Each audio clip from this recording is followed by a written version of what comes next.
গল্পের রাজা টুনির জয় হোক। গল্পের রাজা টুনির জয় হোক। গল্পের রাজা টুনির জয় হোক। গল্পের রাজা টুনির জয় হোক। গল্পের রাজা টুনির জয় হোক। গল্পের রাজা টুনির জয় হোক। গল্পের রাজা টুনির জয় হোক।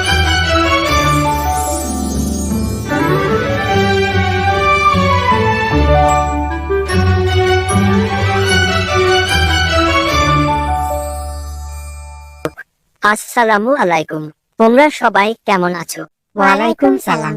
আমরা সবাই ভালো আছি। এক গ্রামে ছিল এক কৃষক। তার ছিল দুই বউ। প্রতিদিন দুই বউয়ের মধ্যে ঝগড়া বাঁধত। কৃষক থামানোর চেষ্টা করলে কিছুতেই থামাতো না। বউদের ঝগড়া দিন দিন বেড়েই চলেছে। তাই কৃষক মনের দুঃখে নদীর ধারে বসে ভাবছিল কি করা যায়। নদীতে ভেসে যাচ্ছিল একটি মৃত মাছ। চিল মাছটি ছো দিয়ে তুলতে চেষ্টা করে, কিন্তু পাকে পড়ে অনেক দূর চলে যায়। তারপর চিলকে খাওয়ার জন্য আসে বাঘ। বাঘ ও নদীর পাকে পড়ে দূরে চলে যায়। তারপর একটি সাপ আসে মাছটিকে খাওয়ার জন্য। সাপ ও পাকে পড়ে অনেক দূরে চলে যায়। তারপর আসে একজন মানুষ, সেও পাকে পড়ে অনেক দূরে চলে যায়। কৃষক প্রথমে চিলকে বাঁচায় আর বলে, বন্ধু, তুমি জীবন বাঁচালে, কোনো দিন বিপদে পড়লে আমাকে স্মরণ করো। আমি তোমার উপকার করার চেষ্টা করব। আর জীবনে বেঁচে থাকতে দোপাওয়ার উপকার করিসনি। তারপর বাঁচালো বাঘকে। বাঘ বলল, আমি হলাম বনের রাজা বাঘ, আর তুই আমার জীবন বাঁচালে। যাও বন্ধু, কোনোদিন বিপদে পড়লে স্মরণ করো, উপকার করার চেষ্টা করব। আর দোপাওয়ার উপকার করিসনি। তারপর বাঁচালো সাপকে। সাপও একই কথা বলল, বন্ধু, কোনোদিন বিপদে পড়লে স্মরণ করো, উপকার করার চেষ্টা করব। আর কোনো দিন দোপাওয়ার উপকার করিসনি। তারপর বাঁচালো মানুষটাকে। সে বলল, বন্ধু, তুমি আমার জীবন বাঁচালে। কোনো দিন বিপদে পড়লে আমার বাড়িতে এসো। নদীর ওই পারে আমার বাড়ি সাহায্য করার চেষ্টা করব। তারপর কৃষক বাড়িতে গেল।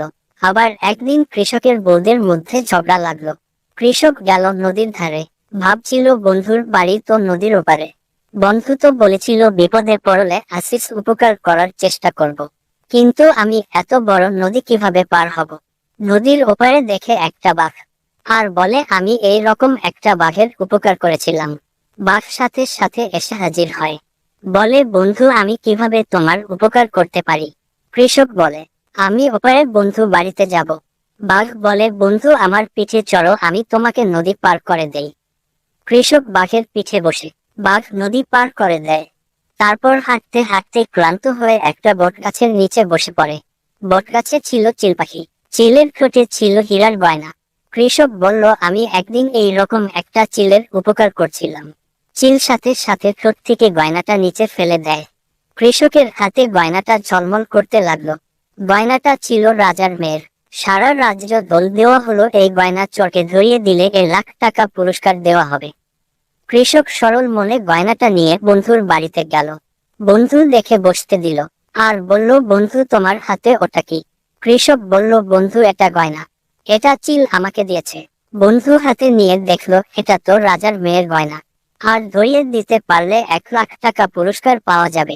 তাই বন্ধু তার বউকে খাবার দিতে বলল, আর খাবার শেষে গল্প করতে বলল, যাতে বাড়িতে না যায়। আর বন্ধু গেল রাজদরবারে। তারপর কৃষক বন্ধুকে রাজার হাতে ধরিয়ে দেয় এবং রাজা তাকে 1,00,000 টাকা পুরস্কার দেয়। এদিকে কৃষক বন্ধুর কারাদণ্ড হয়। এমন সময় কৃষকের সাপের কথা মনে পড়ে। সাপ এসে হাজির হয় এবং কৃষকের উদ্ধার করে। তাই কৃষক মনে মনে ভাবে, সবাই কেন বলছিল বন্ধু দোপাওয়ার উপকার করিসনি। এখন আমি বুঝতে পেরেছি যে দোপা মানে মানুষের উপকার করতে সবাই নিষেধ করেছিল। আজ এই পর্যন্ত। আসসালামু আলাইকুম।